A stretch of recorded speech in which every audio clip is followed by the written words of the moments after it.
Good morning students, मैं Sanjeev sir. हम लोग पढ़ रहे थे टाइम एंड टेंस। टाइम और टेंस में हम लोग 2 रूल्स पढ़ चुके हैं और आज हम लोग तीसरा रूल प्रारंभ करेंगे।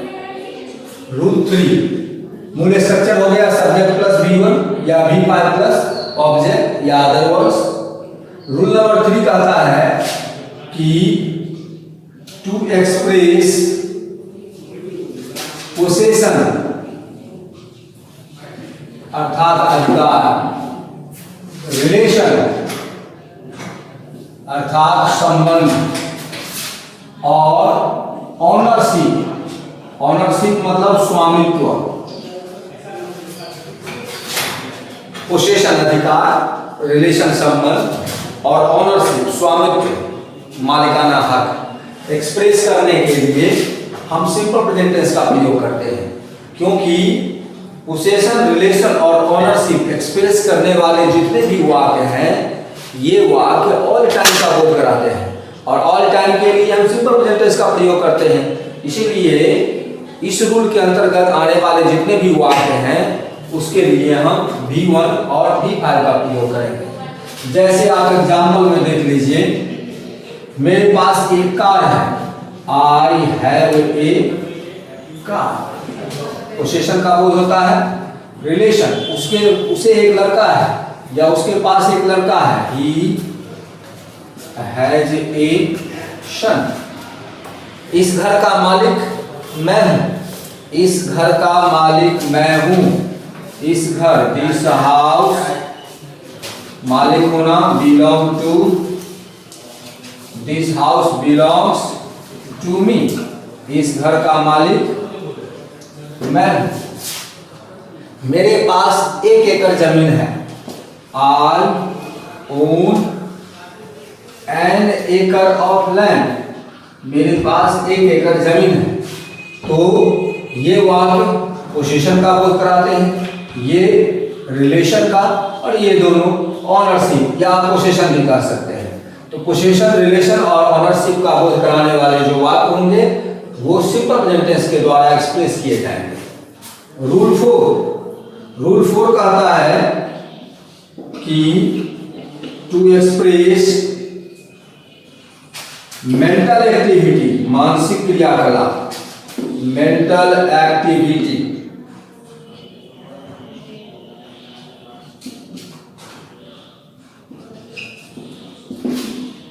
मानसिक क्रियाकलाप, फीलिंग्स और इमोशंस,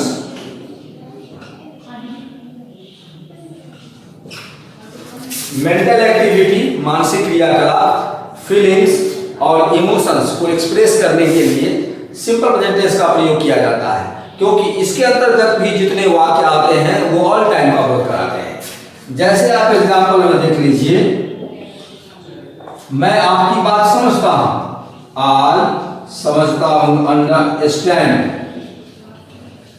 सब्जेक्ट के साथ आई के साथ V1 लगता है, मैं समझता हूं आपकी बात, व्हाट यू से।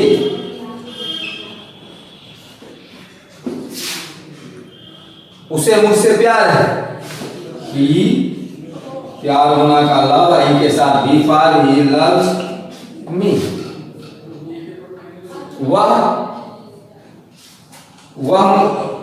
वह मुझसे नफरत करता है, ही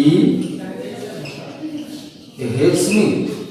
मैं आपकी समस्या समझता हूं, मैं आपकी प्रॉब्लम समझता हूं, आई अंडरस्टैंड योर प्रॉब्लम। वह मुझे जानता है, वह मुझे जानता है, ही नोज मी। तो मेंटल एक्टिविटी, फीलिंग और इमोशन का बोध कराने वाले जितने भी वाक्य होंगे सब के लिए सिंपल प्रेजेंट टेंस का प्रयोग किया जाएगा, क्योंकि ये वाक्य ऑल टाइम का बोध कराते हैं। अब हम लोग देखेंगे रूल 5।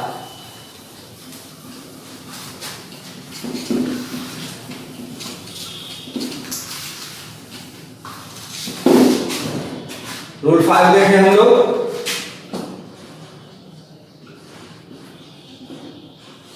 रूल 5 कहता है कि अगर कोई कार्य भविष्य में घटित होना हो और उसकी योजना या उसका कार्यक्रम पहले निर्धारित हो चुका है तो वह वाक्य सिंपल प्रेजेंट टेंस के द्वारा एक्सप्रेस किया जाएगा। यानी pre planned future action, pre planned future action, pre plan future action. Pre plan यानी पहले से निर्धारित और फ्यूचर एक्शन भविष्य में घटित होने वाला कार्य।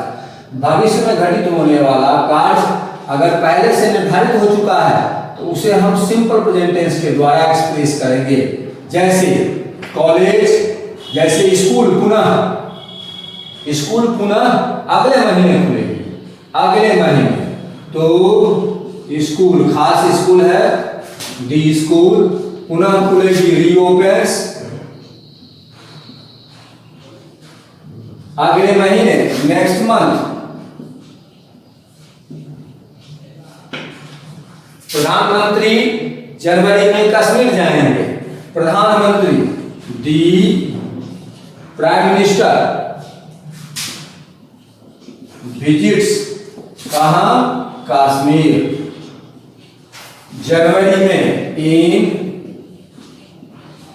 जनवरी।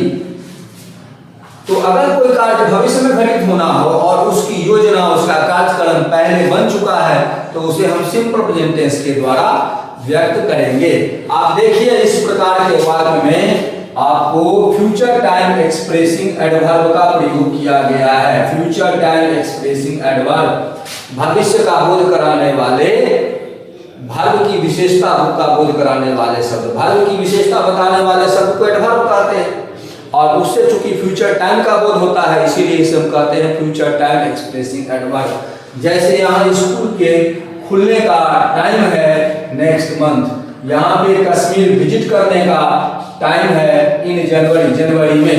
तो यहाँ पे रीओपन को क्वालिफाई कर रहा है नेक्स्ट मंथ और यहाँ विजिट को क्वालिफाई कर रहा है इन जनवरी। तो ये दोनों हो गए आपको adverb of time, adverb of time, ये दोनों हो गए एडवर्ब ऑफ टाइम। यानी इस प्रकार के वाक्यों में आपको फ्यूचर टाइम एक्सप्रेसिंग एडवर्ब है ना, this type of sentence is always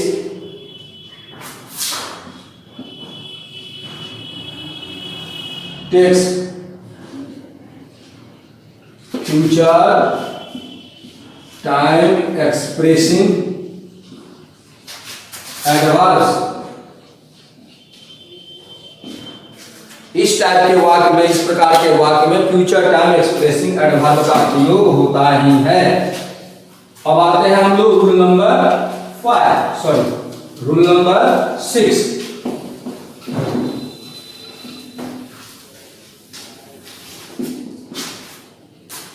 rule 6, rule 6 कहता है कि अगर कोई कंडीशनल सेंटेंस हो जिससे फ्यूचर टाइम का बोध हो रहा हो, यदि कोई कंडीशनल सेंटेंस हो, शर्त सूचक वाक्य हो जिससे फ्यूचर टाइम का बोध हो रहा हो, तो उस वाक्य में जो कंडीशनल वर्ड है उस कंडीशनल वर्ड के साथ सिंपल प्रेजेंट टेंस का प्रयोग होता है। और जो उस वाक्य का जो दूसरा मेन क्लॉज है, प्रिंसिपल क्लॉज है, उसमें फ्यूचर टेंस का प्रयोग होगा। जो कंडीशनल सेंटेंस होते हैं उस कंडीशनल सेंटेंस के दो भाग होते हैं, एक भाग से शर्त का बोध होता है और दूसरे भाग से परिणाम का बोध होता है। तो जो शर्त का बोध कराने वाला भाग है जिसको हम सब ऑर्डिनेट क्लॉज कहते हैं, उस सब ऑर्डिनेट क्लॉज में सिंपल प्रेजेंट टेंस का प्रयोग होता है। और जो रिजल्ट वाला भाग है, जो प्रिंसिपल क्लॉज है, मेन क्लॉज है या फुल क्लॉज है, उसमें हम फ्यूचर टेंस का प्रयोग करते हैं। तो इन दी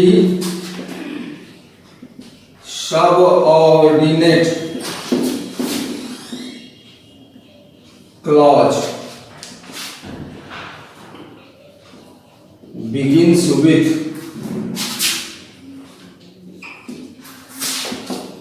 if, when, before, if when before, after, till या अनटिल। टिल और अनटिल इन दोनों से समय का बोध होता है। अनलेस इससे शर्त का बोध होता है, कंडीशन का। As soon as long as, in case। In the subordinate clause begins with if, when, before, after, till, until, unless, as soon as long as, in case of a conditional sentence referring future time. तो future time का बोध कराने वाला, future time का बोध कराने वाला अगर कोई कंडीशनल सेंटेंस हो तो उस कंडीशनल सेंटेंस में अगर इन सब शब्दों का प्रयोग हुआ हो, if, when, before, after, till, until, unless, as soon as long as, in case, तो इससे जो क्लॉज शुरू होता है, उपवाक्य शुरू होता है, उसको हम सबऑर्डिनेट क्लॉज कहते हैं। और उस सबऑर्डिनेट क्लॉज में इन सब शब्दों के साथ हम सिंपल प्रेजेंट टेंस का प्रयोग करते हैं। देख लिया।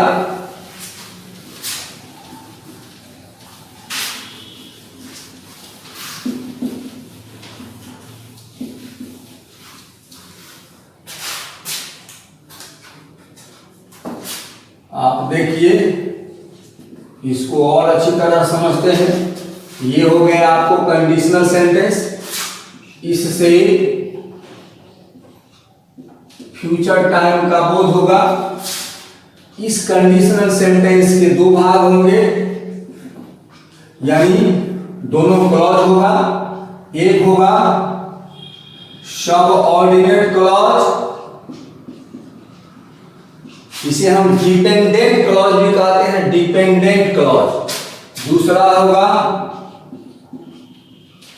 प्रिंसिपल क्लॉज, इसको मेन क्लॉज या फुल क्लॉज भी कहा जाता है। तो ये जो सबऑर्डिनेट क्लॉज है, इसमें आपको subordinate clause begins with, subordinate clause प्रारंभ होता है कौन चीज से? इफ, व्हेन, ये आगे आपको लिख दिए हैं और यहां नीचे लिखा हुआ है, आप देख रहे हैं। If, when, before, after, till, until, unless, as soon as long as, in case, ये सब लिखा हुआ है। तो अगर कोई सबऑर्डिनेट क्लॉज है, जिस जो कंडीशनल सेंटेंस का सबऑर्डिनेट क्लॉज हो और उसे फ्यूचर टाइम का बोध होता हो, तो उनमें इन सब शब्दों का प्रयोग होता है और इनके साथ हमेशा सिंपल प्रेजेंट टेंस का प्रयोग होता है। और ये जो प्रिंसिपल क्लॉज है, इसमें फ्यूचर टेंस का प्रयोग होता है। फ्यूचर टेंस के चारों भेदों का प्रयोग हो सकता है। फ्यूचर इंडेफिनिट टेंस भी, फ्यूचर कंटिन्यूअस टेंस भी, फ्यूचर परफेक्ट टेंस भी और फ्यूचर परफेक्ट कंटिन्यूअस टेंस भी, इनका प्रयोग हो सकता है। इसको हम लोग एग्जांपल से समझें।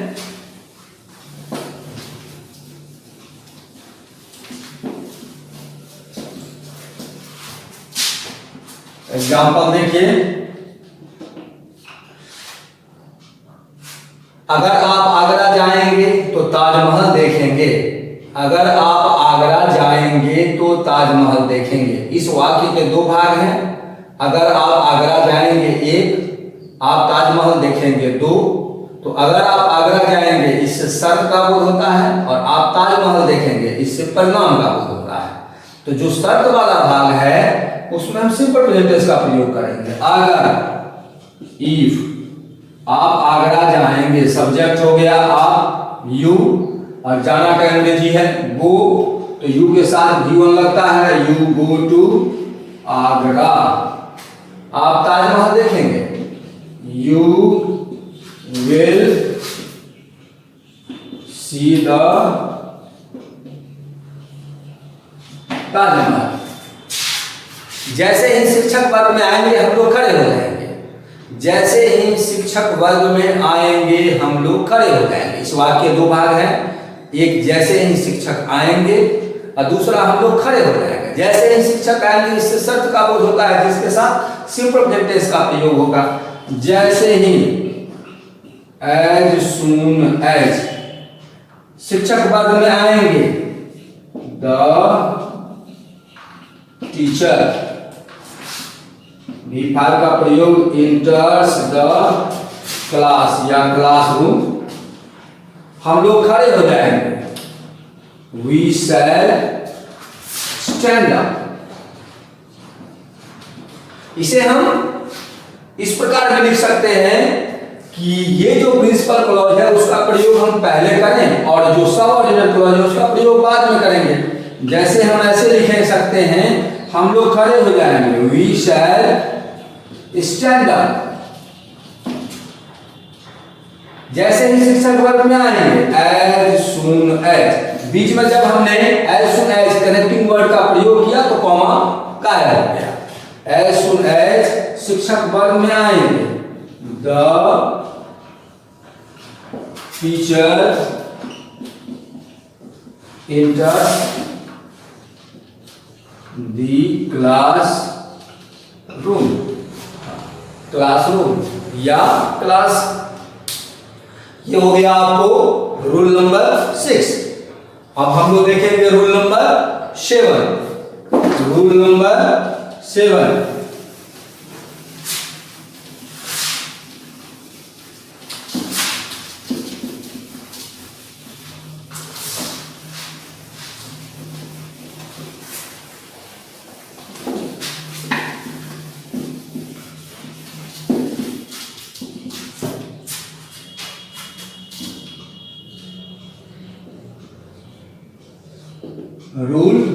7, रूल 7 कहता है कि यदि कोई एक्सक्लामेटरी सेंटेंस हेयर या देयर से प्रारंभ हो तो उसमें सिंपल प्रेजेंट टेंस का प्रयोग होता है। तो to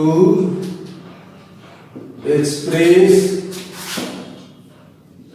and exclamatory sentence begins with here and there।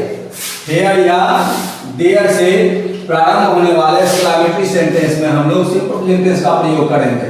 जैसे प्रधानमंत्री यहाँ आते हैं, here comes द PM और लास्ट में साइन ऑफ एक्सक्लामेशन का प्रयोग होगा। लास्ट में साइन ऑफ एक्सक्लामेशन, इसको कहा जाता है आपको साइन या note of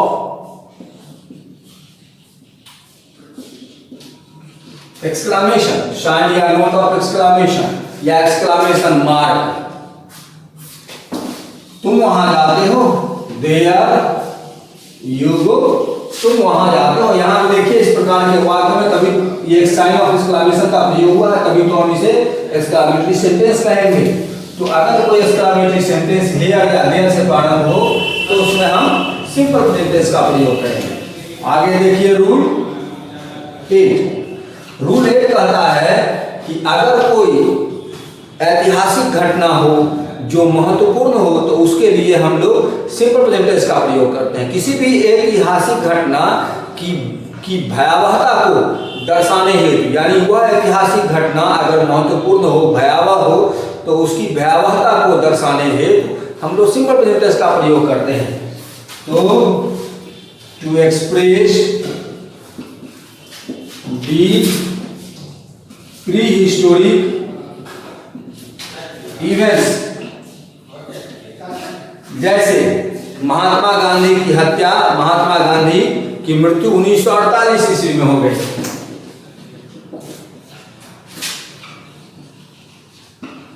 Mahatma Gandhi dies in 1948। अंत में राम ने रावण को मार डाला। At last Ram kills Ravan.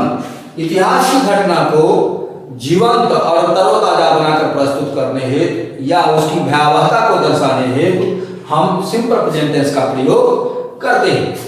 अब हम लोग देखें रूल नंबर 9। रूल 9 कहता है कि किसी भी कार्यक्रम या घटना का लाइव टेलीकास्ट दिखाने हेतु, आंखों देखा हाल बतलाने हेतु हम सिंपल प्रेजेंट टेंस का प्रयोग करते हैं। इसीलिए आप टीवी पर अगर कमेंट्री सुनेंगे किसी मैच का तो उसमें देखेंगे कि सिंपल प्रेजेंट टेंस का प्रयोग किया जा रहा है। तो किसी भी घटना या कार्यक्रम का लाइव टेलीकास्ट के लिए हम सिंपल प्रेजेंट टेंस का प्रयोग करते हैं। टू लाइव टेलीकास्ट ऑफ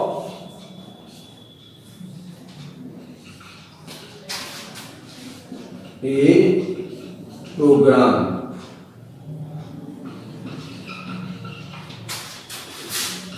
और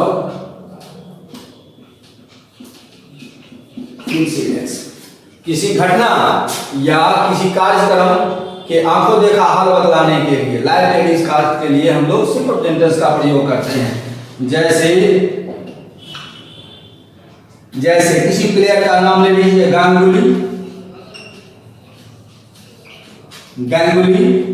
runs after the ball, ball के पीछे दौड़ रहा है। कैचेज इट, उसको कैच कर लिया। एंड थ्रोज इट, और उसको फेंक दिया कहां? स्टंप पे, on the stumps.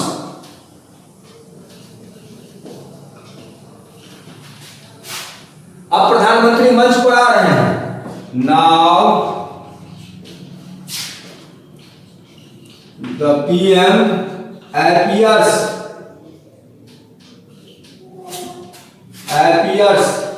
on the stage। अब प्रधानमंत्री मंच पर आ रहे हैं। तो जब हम लाइव टेलीकास्ट करते हैं किसी प्रोग्राम का या किसी इंसिडेंट का, तो उसके लिए हम सिंपल प्रेजेंट टेंस का प्रयोग करते हैं। और अंतिम रूल हम लोग इसके बाद देखेंगे, रूल नंबर 10। रूल 10 कहता है कि अगर किसी लेखक का कोई स्टेटमेंट हो या कोटेशन हो, उद्धरण, अगर कोई महत्वपूर्ण बात हो जो किसी महत्वपूर्ण व्यक्ति के द्वारा कही गई हो, तो उसके लिए भी हम सिंपल प्रेजेंट टेंस का प्रयोग करते हैं। रूल 10 कहता है to express the statement of an author और कोटेशंस।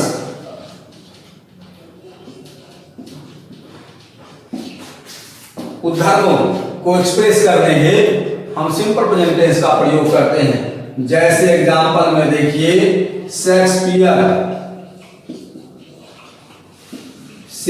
शेक्सपियर साहब कहते हैं, क्या कहते हैं? The course of true love never runs smooth,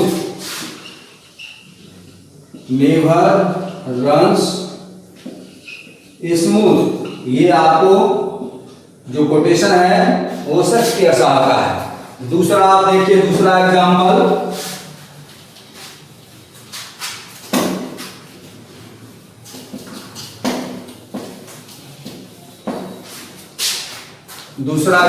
देखिए, किट्स साहब ने कहा है, जॉन किट्स ने, a thing of beauty is a